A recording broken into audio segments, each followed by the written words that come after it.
Bonjour à toutes et à tous. Aujourd'hui, je suis en compagnie de Jason. Donc, il va nous présenter un petit peu son parcours sur la musculation. Donc, on a eu l'occasion de le voir. Donc, c'était dans les compétitions que j'ai mis sur la chaîne. Donc, en force athlétique, il avait fait, je crois que c'était la toute première vidéo que j'avais fait. Il avait fait un couché à 170. Ça m'avait fait complètement choqué la première fois d'ailleurs. Et donc, du coup, aujourd'hui, je voulais vous le présenter pour qu'on puisse un petit peu plus le connaître. Voilà. Donc, Jason, est-ce que tu peux te présenter un petit peu, nous dire ton pédigré? Ouais, moi c'est Jason Freitard, donc 23 ans, bientôt 24. Donc quelques sous peu. Ouais, sous peu. Donc du coup voilà, ça fait peut-être 7-8 ans, je sais plus trop. Et je fais de la muscu. 7-8 ans que tu fais de la muscu? À peu près. Très bien. Et muscu, enfin genre t'as commencé, comment est-ce que tu as commencé? Moi j'ai commencé à l'école. J'ai eu la chance de faire un trimestre de muscu. Okay. Donc ça c'était génial. Mais c'était vraiment pas comme ici, structuré. C'était pas tu fais ça et puis. Ouais, c'était le prof qui disait allez sur tel appareil et puis les répétitions. C'était la charge, tu fais ce que tu veux. Les répétitions, on compte pas. On verra. On verra plus tard comment ça se passe. Et puis du coup, moi ça m'a plu. Ouais, c'est le principe. Ouais, le principe de soulever la fente. Et puis du coup, j'ai voulu m'inscrire. Donc du coup, je suis venu ici. Dans cette salle-ci? Ouais. Ah ouais, d'accord. C'est-à-dire qu'en fait, quand t'as commencé? J'ai commencé ici. Ouais. Dans une vraie salle de muscu, ici. Ah la vache. Ça, c'est vraiment très rare, tu vois, que des personnes commencent dans une salle et sont toujours dans la même salle. Ça fait combien de temps de pratique? J'ai commencé à 17 ans, clairement. J'avais fait un petit peu avant, mais pendant l'été avant mes 17 ans. D'accord. Mais ouais, ça fait depuis mes 17 ans que je fais ici, quoi. Assidûment, du coup? Ouais. Je viens 3 fois par semaine minimum. 3 fois? Ok, d'accord. Et quand tu avais commencé, genre... Quand j'ai commencé, je faisais plus de choses, donc je venais 5 fois, même plus des fois. Ouais. Oh, il y a toujours le petit truc du début. Il y a toujours le petit truc du début, puis après, au final, tu rentres dans la routine. Ouais. Mais une routine que tu t'apprécies toujours. Ah oui. Si je vais pas pendant une semaine, je pète un plomb. Ouais. Je deviens irascible. Ton palmarès, tu peux nous présenter un petit peu ton parcours? Donc moi ça fait 7-8 ans. En 7-8 ans donc j'ai été plusieurs fois champion de Bretagne, je ne sais plus combien de fois. D'accord. Champion de Bretagne. Il compte même plus les fois. Départemental Bretagne, inter, après on compte plus. C'est plus les niveaux nationaux qu'on compte après. Ouais. Parce que c'est quand même la compétition la plus importante de l'année. Ouais. Du coup, alors, il y a départemental, régional. Donc là, au niveau régional, tu te souviens plus? Non, je fais pratiquement à tous. Ouais. Et au niveau national, tu as réussi à te... Niveau national, donc j'ai été 3 fois champion de France. 3 fois champion de France. Est-ce que tu peux me dire les années? Ouais. Si tu te souviens. Donc il y a eu 2016, 2017, 2018. Ah ouais, 3 fois consécutifs quoi, en plus. Oh, très bien. Et est-ce que tu as des records? Ouais, j'ai été record de France en bench press, donc le développé couché avec le maillot. D'accord. Et du coup, j'ai soulevé une charge de 240 kg pour un poids de corps de moins de 105 kg. C'était ta première barre? Ouais, c'était ma première barre. Ah ouais, alors faut savoir que demander une première barre... Que je n'avais jamais faite en championnat de France avant. Ah ouais. T'es allé, tu t'es dit, oh vas-y, Pour mes 3 championnats de France, c'est simple. Je suis arrivé avec des barres, première barre en championnat de France, je suis arrivé avec une barre à 200. Deuxième barre, je suis arrivé avec une barre à 200 aussi. Et j'ai fait 2,10 au deuxième. Et au troisième, j'ai fait 2,40 directement. J'ai commencé à 2,40 et puis j'ai fait mes 2,40. J'ai tenté 2,50 qui sont montés mais qui n'ont pas été validés par les jurys. T'en avais discuté un petit peu avec ton coach avant? Ouais, ça, en général, quand il y a une grosse compète comme ça, c'est déjà prévu depuis plusieurs mois, depuis même le début de la saison. En général, on sait à peu près quelle barre on va mettre en France. Ok, d'accord, très bien. Bon. Depuis les premières séances que je fais avec le maillot en début de saison vers septembre, là, je sais à peu près à combien je vais pouvoir démarrer au championnat de France. Ah d'accord, aussitôt. Ouais. Parce qu'après il faut le temps de se régler, de faire les ajustements. Histoire que quand tu arrives en France, bah, tu arrives avec ta barre, tu sais que tu l'as déjà faite au départemental, au Bretagne, aux Inter. Donc t'as pas de. Le stress est là parce que c'est quand même une marque que t'as pas fait en France. T'as jamais fait sur un gros podium, mais tu stresses moins parce que tu sais que c'est une marque que t'as déjà passée. Bon, ouais quand même. Et donc du coup, moi j'ai la question, prochaine barre. Prochaine barre de départ. De départ ou pour. Que je vise. Ouais, que tu vises. Donc pour l'année prochaine là, je sais pas trop. J'ai un objectif qui serait autour des 2,70, 2,80. Ouais. Ouais, c'est quand même ça. Après, t'as fait quand même un bond en quelques années. Ouais. Où tu commences à 200 et puis 240. Ouais. Donc c'est clairement envisageable. Ouais. Puis là, j'ai été blessé, comme tu le sais, j'ai été blessé l'année dernière, ce qui m'a fait que j'ai pas pu participer aux compétitions. C'est quand même énorme. Ouais. J'ai eu une déchirure du pectoral. D'accord. Donc c'est sur. Je vais rebondir là-dessus. D'ailleurs, c'était un point que j'aurais aimé aborder avec toi sur les blessures que tu as pu avoir sur ton parcours. Donc celle-ci. Celle-là, c'est la plus grosse. Après, j'ai eu beaucoup de tendinites aux avant-bras,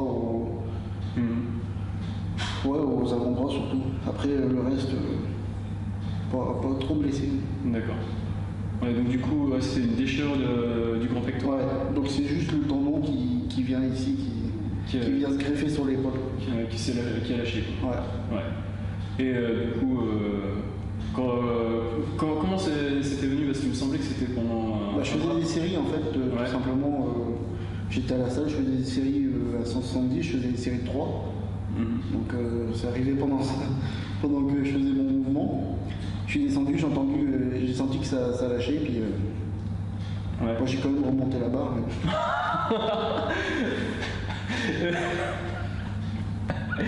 Il raccroche la barre, je vais. Oh merde, putain.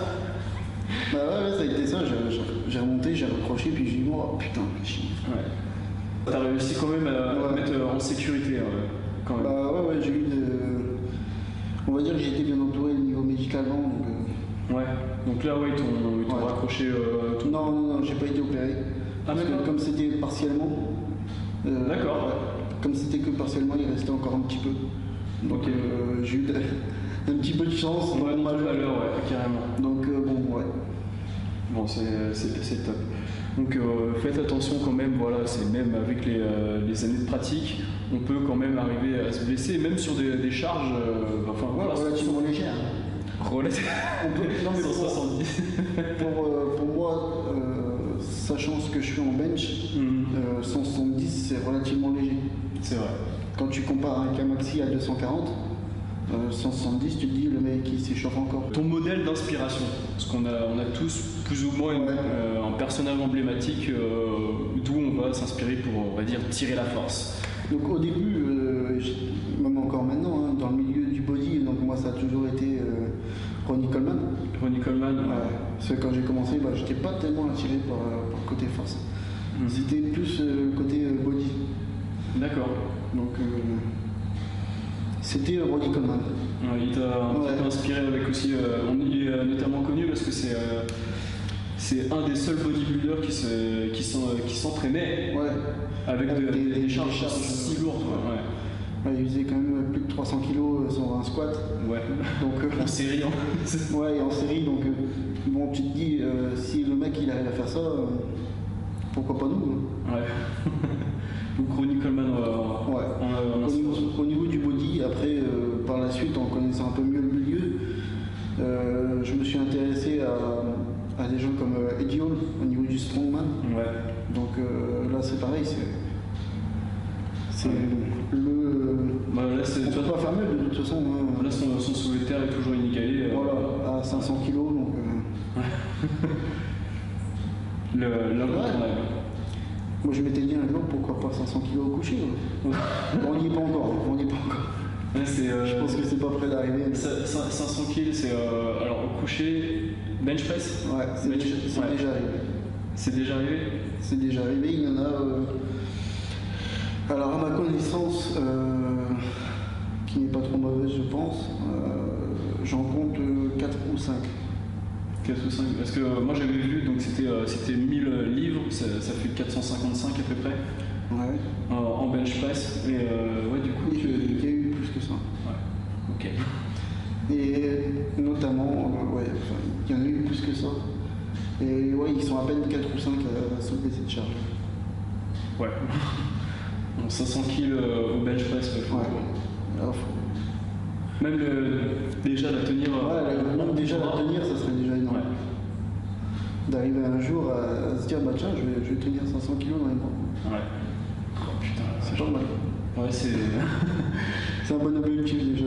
Comment est-ce que tu organises, on va dire, ta planification, tes séances? Parce qu'il faut voir aussi que tu as donc du bench press raw, donc Ouais. c'est du coucher à nu sans matériel, Voilà.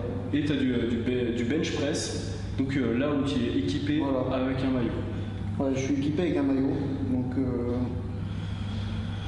bah, mes séances en été comme ça, je fais que du bench row. Du bench Ça va être que du léger. à 170. Voilà. Enfin, du léger. Oui, à 170, non, pas forcément. C'est souvent 140, 160. Ouais. Ah oui, quand même, ouais, ça va. Autour de 140, 160. Après, en septembre, c'est là où on rattaque les grosses charges. Tu montes plus progressivement du coup? Non, j'attaque Non. direct. Ah, tu tapes dedans? Ouais. Ok. Bah, du moment où je commence à faire ma première séance avec le maillot, après, tout le reste s'enchaîne. Ok, très bien. Ça marche.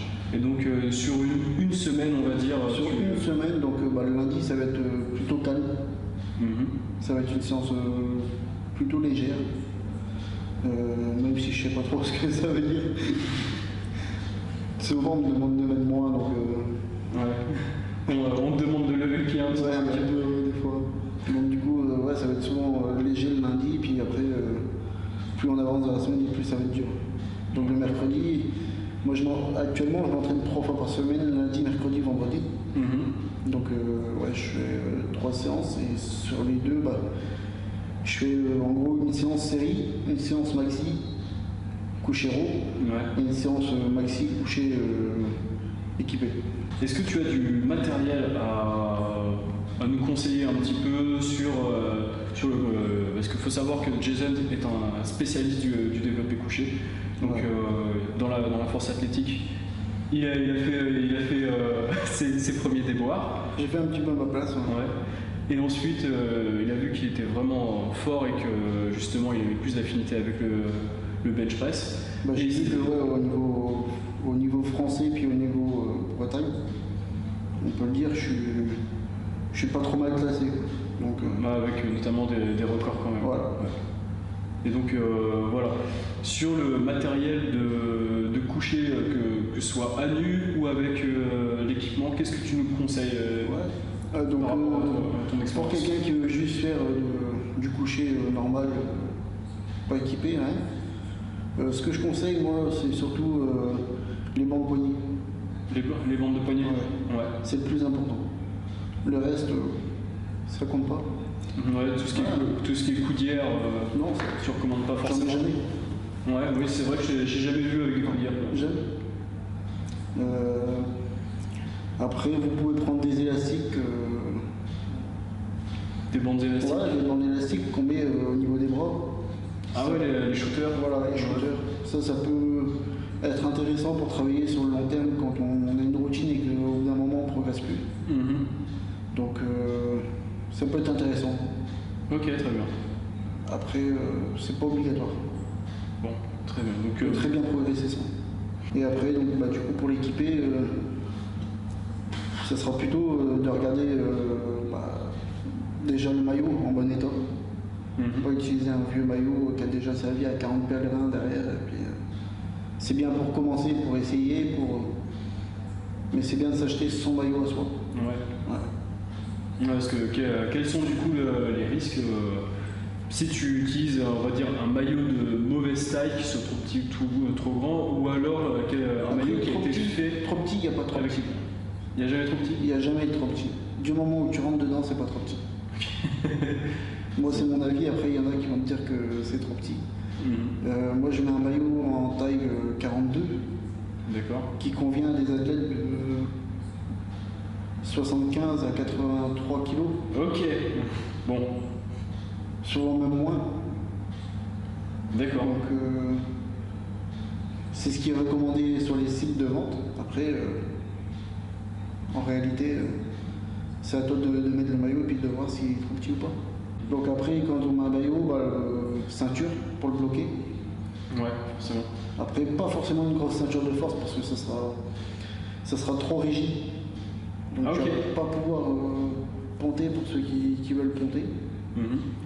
Maintenant, il faut des très bonnes ceintures pour le développé couché. En 5 cm, donc la moitié d'une ceinture de force. Et ça sert juste pour tenir le maillot. D'accord, très bien.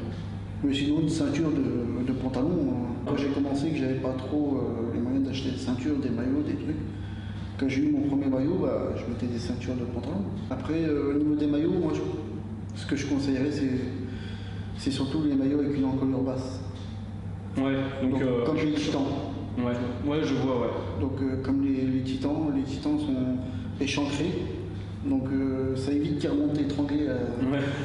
Parce que quand tu descends la barre, Des conseils donc, du coup pour les personnes qui souhaitent commencer la musculation ou la force athlétique, ou bien du coup se spécialiser au coucher, ou même qui sont déjà un petit peu pratiquants ou qui veulent vraiment commencer à s'y mettre. Déjà pour ceux qui veulent s'y mettre à la musculation,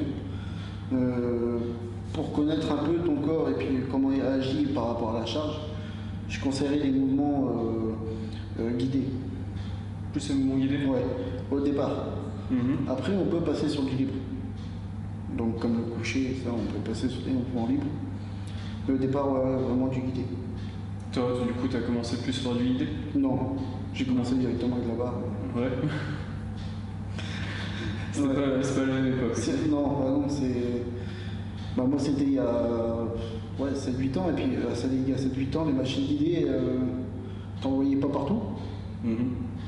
Et du coup, maintenant, si je peux conseiller, c'est plus apprendre à faire d'abord, de connaître ton corps avec le guidé, puis après, pourquoi pas avec l'aide d'un coach.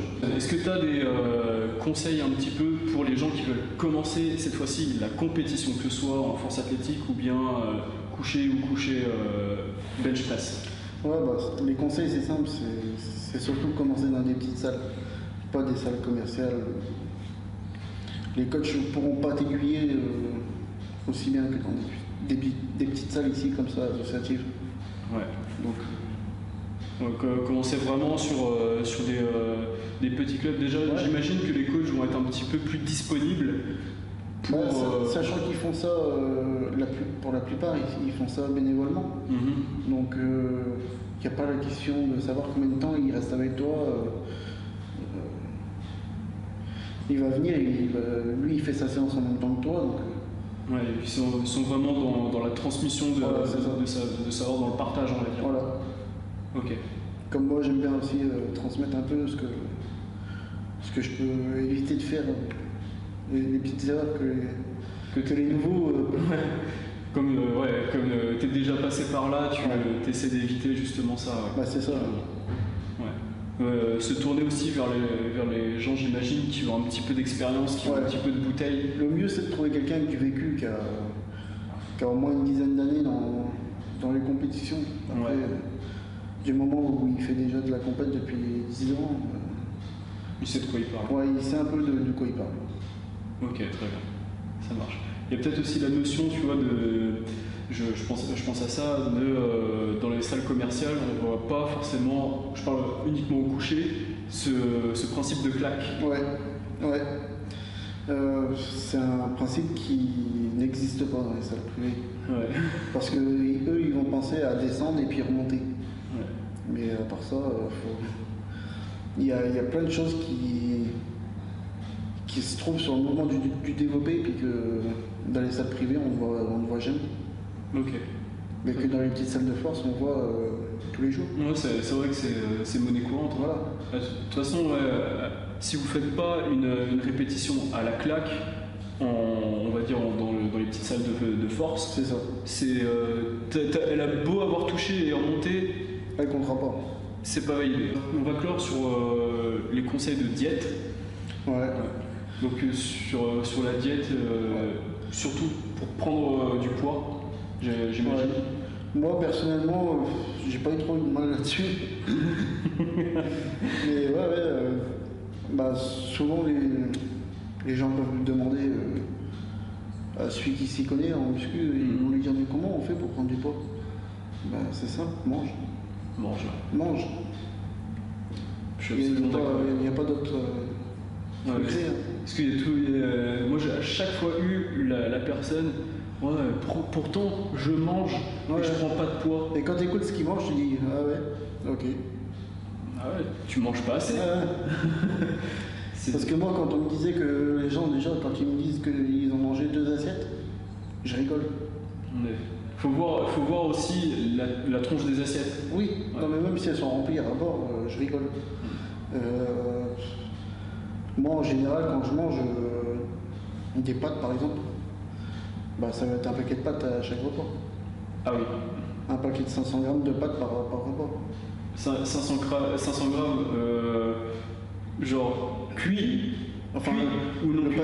le paquet non cru à 500 grammes, Ah, je le mets Ah dans oui, la pas gamelle. cuit. Ah ouais, je Ok. le fais cuire et puis, Ah oui.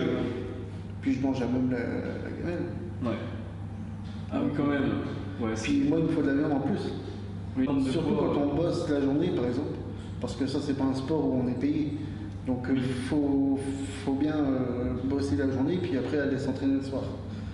Donc quand on bosse toute la journée, qu'après on rentre le soir et qu'on a fait cette séance, on a faim. Ouais. Normalement. Ouais. Ou alors, si t'as pas faim, soit C'est justement. tu t'entraînes mal. Quoi. Jason, l'interview touche à sa fin. Ouais. Est-ce que tu as un mot pour nos éditeurs? Non, pas forcément. Juste peut-être s'ils peuvent faire attention, quoi. Attention à qui ils vont demander des conseils. À qui ils vont demander des conseils?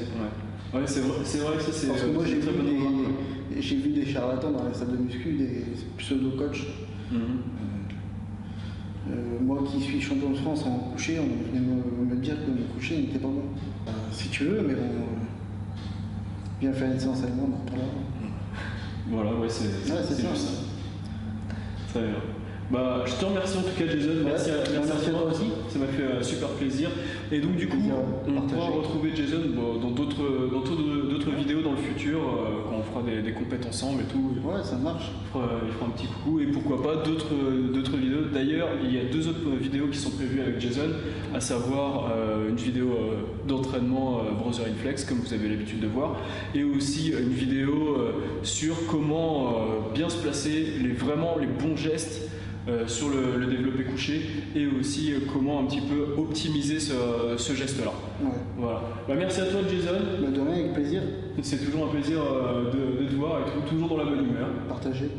Et bah, ça fait super plaisir. Eh bien, mesdames et messieurs, merci d'avoir écouté Jason. Et puis, portez-vous et à très vite pour une prochaine vidéo.